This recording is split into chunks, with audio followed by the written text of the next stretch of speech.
My name is Beth Noveck. I am the director of the Institute for Information Law and Policy and a professor of law here at New York Law School. And I'm delighted to welcome Nathan Glazer to the State of Play. Nathan Glazer, if you would like to just introduce yourself briefly. I was for many years a professor of sociology and education at Harvard, and I am now professor emeritus, and I write on American ethnicity, society, race, urbanism, etc. I was also the editor for 30 years of a journal of public policy, the public interest. So that's who I am. Well, you really are someone who needs no introduction, and we are so delighted to have as renowned a public intellectual as you to come to the State of Play conference and to open yourself up to this new area of virtual world. So I want to ask you what you got out of the conference and how it surprised you, what you were expecting and what actually happened. Well, I learned a great deal about a world I knew almost nothing about. And this is a world of digital play and digital exploration.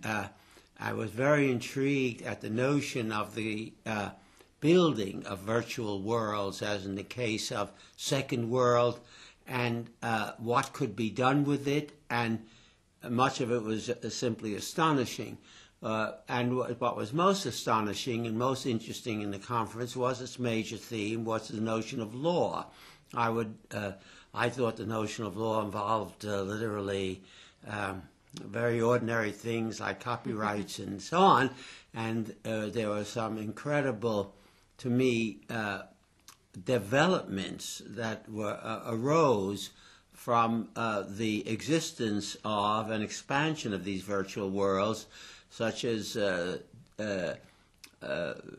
the role of property within them, the role of ownership within them, the role of honesty within a game, and how that interacted with the world of law and how it could interact with the world of law.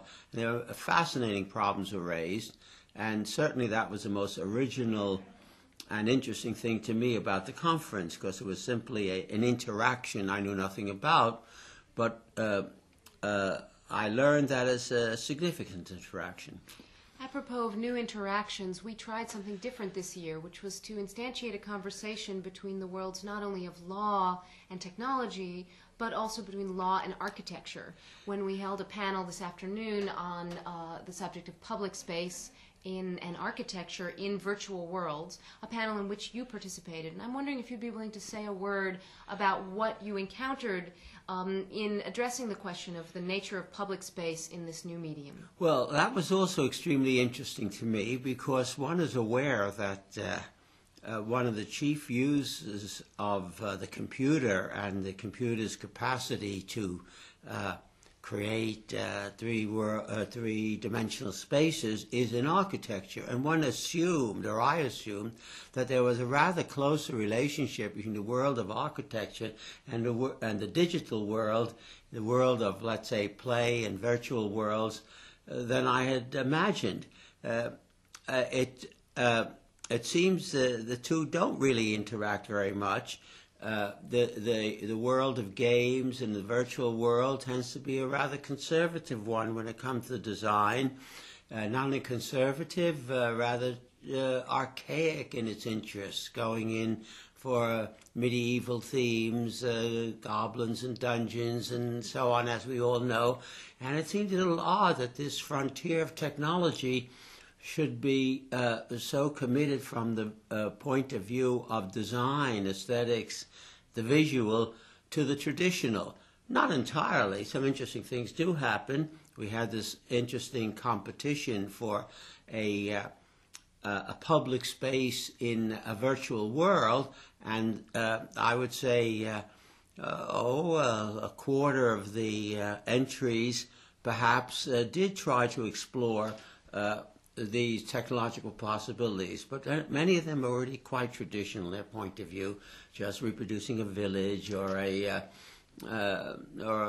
interesting plaza or something of that sort. So I thought there was an interesting opportunity there for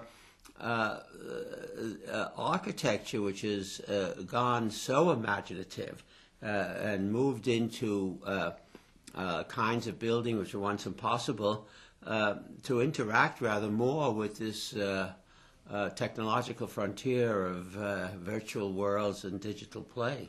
If I may ask you just one more question, as somebody who's spent your life in the world of public policy, do you see public policy and law as playing a role, therefore, in helping to stimulate these new spaces and move us beyond these old metaphors of the piazza and the square and the medieval village? Or is this really a domain in which policy has little role to play in fostering social engagement?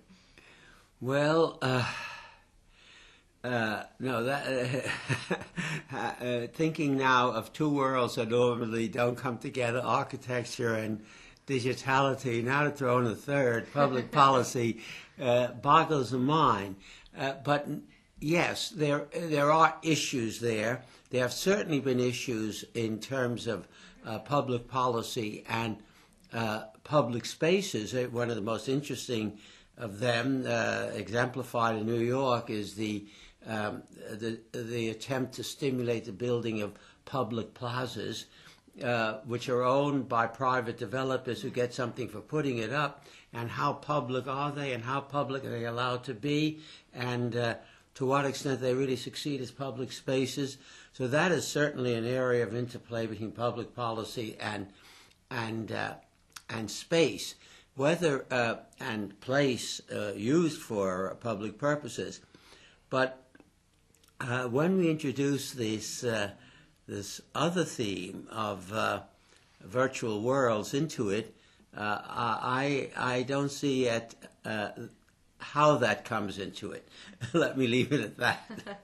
Well, I want to thank you very much. It should come as no surprise that as one of the great intellectual thinkers of a generation that you have been willing to approach this with a spirit of intellectual curiosity and fun, and I hope you enjoyed yourself at the conference. I certainly did, and thank you very much for asking me. Thank you.